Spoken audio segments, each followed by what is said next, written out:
नमस्कार। प्रारब्ध पर आप सभी का स्वागत है। मैं अवनीश।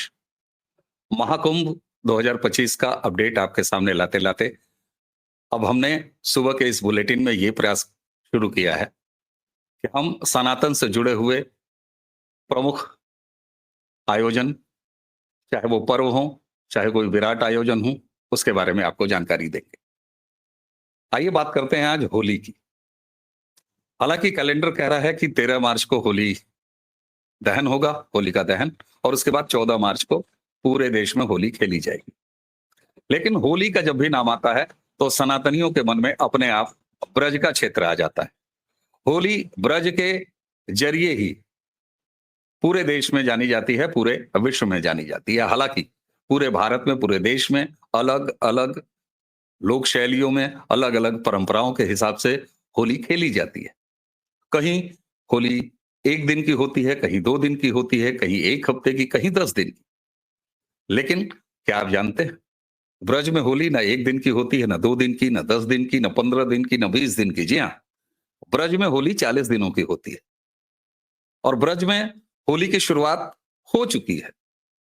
परंपरा यह है कि ब्रज में जैसे ही वसंत ऋतु का आगमन होता है, वैसे ही होली शुरू हो जाती है।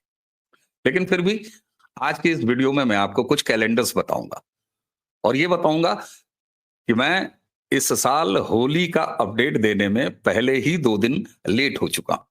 जी हाँ, आज 9 मार्च है, और परंपराओं के रूप में पहले ही होली शुरू हो चुकी है ब्रज में। आगे आने वाले कुछ समय में मैं आपको क्रमवार ये बताऊंगा, लेकिन उससे पहले, जैसा कि मैं खास तौर से आप सभी को महाकुंभ के दौरान ये बताता रहा कि यदि आप आ रहे हैं तो कैसे आएं, ये जो प्रैक्टिकल चीजें हैं, इसकी जानकारी बेहद जरूरी है। एक एक कैलेंडर बताने से पहले आइए आपको एक जानकारी ये दें कि यदि आप इन आगे चलने वाली तमाम अलग अलग होली की परंपराओं को ब्रज में जीना चाहते हैं, ब्रज में आना चाहते हैं, तो एक बार फिर अपने यात्रा का इंतजाम पहले ही कर लीजिए। महाकुंभ जैसी स्थिति नहीं होगी, ट्रेनों का रिजर्वेशन और बाकी सारी चीजें कर लीजिए, होटल्स के रिजर्वेशंस कर लीजिए, रुकने का इंतजाम अपना कर लीजिए। ऐसी कोई बहुत ट्रैफिक नहीं होती है महाकुंभ में, तो इसलिए आप अपनी गाड़ी से भी आ सकते हैं। हाँ, साथ में कुछ ध्यान और रखिए। जब आप ब्रज की होली में शामिल होंगे तो ये जान लीजिए कि वहां जगह जगह गुलाल और तरह तरह के ये सारी चीजें उड़ती हैं, फेंकी जाती हैं, लुटाई जाती हैं, बरसाई जाती हैं। इसलिए आप प्रैक्टिकली कुछ इंतजाम जरूर कर लीजिए। एक अच्छा सनग्लास रखिए, अगर आप चश्मा नहीं पहनते हैं तो। पॉलिथीन का एक ऐसा बैग रखिए जिसमें आप अपने मोबाइल और बाकी सारी चीजें, कैश वगैरह, वो सुरक्षित रख सकें, क्योंकि कहीं आपको गीली होली भी मिल सकती है। तो इन इंतजामों के साथ, और हाँ, जिन्हें अस्थमा और इस तरह की सांस वाली बीमारियां हैं, वो एक अच्छा मास्क भी अपने पास रखें। बच्चे हैं तो बच्चों का खास ख्याल रखिए, और तभी आप सुरक्षित और अच्छी होली मना सकते हैं। तो इसलिए अब क्यों मैंने आपको ये बताया कि मैं पहले ही, यानी आज जब 9 मार्च को आपको अपडेट दे रहा हूं, तो 2 दिन लेट हो चुका हूं। लेट इसलिए हो चुका हूं क्योंकि होली क्या, वैसे तो बसंत से शुरू हो चुका है, लेकिन 7 मार्च, जी हाँ, 7 मार्च से ये होली शुरू हो चुकी है।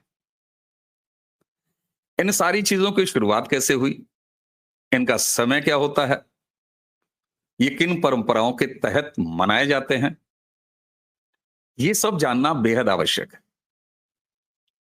और ये इसलिए जानना आवश्यक है कि जब आप उनमें शामिल होते हैं तो फिर उसे अच्छे से जी पाते हैं। बरसाना में 7 मार्च से होली शुरू हुई, लठ मार्च, और ये इस उत्सव को मनाने का जो हमारा पौराणिक है कि राधा रानी का गांव बरसाना है, वहां उनको बाल रूप में माना जाता है, इसलिए लड्डू होली वो मनाई जाती है।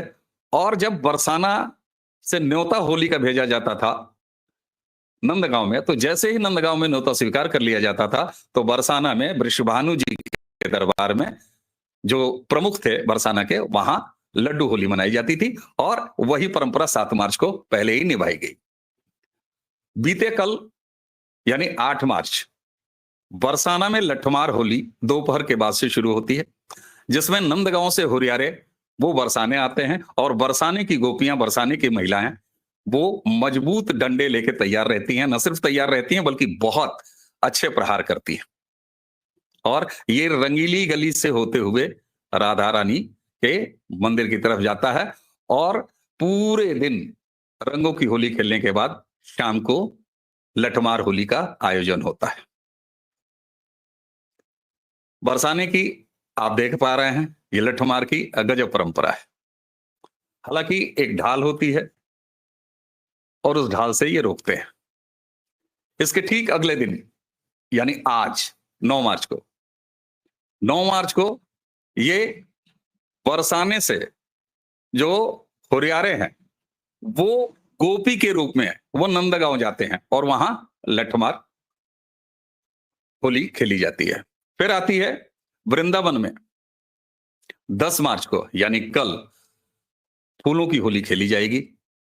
यहां आज रंग नहीं चलेगा। 10 मार्च को भक्तों पर फूल बरसाए जाते हैं। श्री कृष्ण जन्मभूमि में भी 10 ही मार्च को होली मनाई जाएगी। उसके बाद 11 मार्च को गोकुल में ब्रज की होली शिफ्ट होती है और वहां पर छड़ी मार होली खेली जाती है, क्योंकि बाल रूप में है वहां और महिलाएं लाठी की जगह पर छड़ी लेती हैं। माखन चुराने के बाद जब श्री कृष्ण भागते थे तो फिर सखियां ऐसे ही छड़ी लेके जाती हैं। ठीक इसी दिन गोकुल में भी होली मनाई जाती है। फिर आएगा 12 मार्च। 12 मार्च को गोपीनाथ मंदिर में एक नई परंपरा है जिसको सुलभ इंटरनेशनल ने शुरू किया 2012-2013 में, और वहां पर हमारी जो माताएं, विधवा माताएं हैं, उनके लिए होली मनाई जाती है। बड़ा ही भावुक दृश्य हो जाता है और गोपीनाथ जी के दरबार में, गोपीनाथ मंदिर में ये होली खेली जाती है। परंपरा नई है लेकिन बहुत लोकप्रिय हो रही है और बेहद महत्वपूर्ण है, क्योंकि ये सनातनियों की जो संवेदनशीलता है उसको दिखाता है। फिर आएगा 13 मार्च और 13 मार्च को पूरे देश के साथ ब्रज भी, भक्त प्रहलाद का जो गांव है वहां पर एक 25 से 30 फीट का वो होलिका का पूरा पैटर्न बनाया जाता है और उसमें मंदिर के मुख्य पुजारी आते हैं और चलते हैं। ये आप दृश्य देख पा रहे हैं। ये ठीक 13 तारीख को ऐसे ही दोहराया जाता है। इसका समय होता है सुबह 4 बजे। यानी अगर ये आपको देखना है 13 मार्च को तो आपको सुबह 4 बजे जाना होगा। और 14 मार्च को जैसे सारे देश में रंगों की होली होगी वैसे ही होली होगी।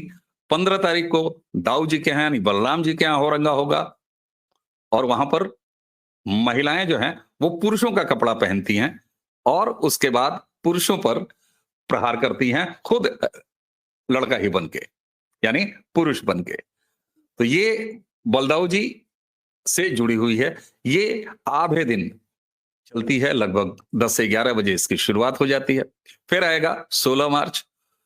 16 मार्च को ये नंदगांव में आ जाता है और इसमें बरसाने की गोपियां वो नंदगांव के हुरियारों को एक बार फिर लाठियों का प्रहार करती हैं और हुरियारे बचाते हैं।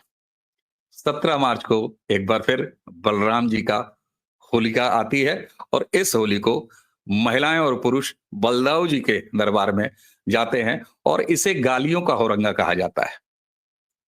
सारे लोग गालियों से एक दूसरे से होली खेलते हैं, इसे गालियों की होली। फिर आती है 18 तारीख। 18 तारीख आएगी, उस दिन ये दृश्य आपको दिखाई दे रहा है जिसमें नृत्य और चकुला इसको बोला जाता है। इस चकुला के माध्यम से जो दीप हैं वो प्रज्वलित किए जाते हैं और उसके बाद होली खेली जाती है। फिर आएगा 19 को बैठन का होरंगा। 20 मार्च को एक और होरंगा। इन दोनों होरंगाओं में बलराम जी की भूमिका मुख्य होती है और गोपियों के बीच उनकी भी जो लीला थी बलराम जी की, जिसमें सारे ब्रजवासी एक बार फिर लठमार होली के लिए तैयार रहते हैं और ढाल से रोकते हैं।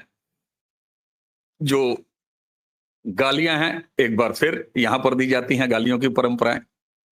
और 22 मार्च को फिर वृंदावन में होली खेली जाएगी और 22 मार्च की इस होली के साथ ही जो एक 7 मार्च से लेके और 22 मार्च तक का कैलेंडर है, वो पूरा होता है ब्रज की होली का।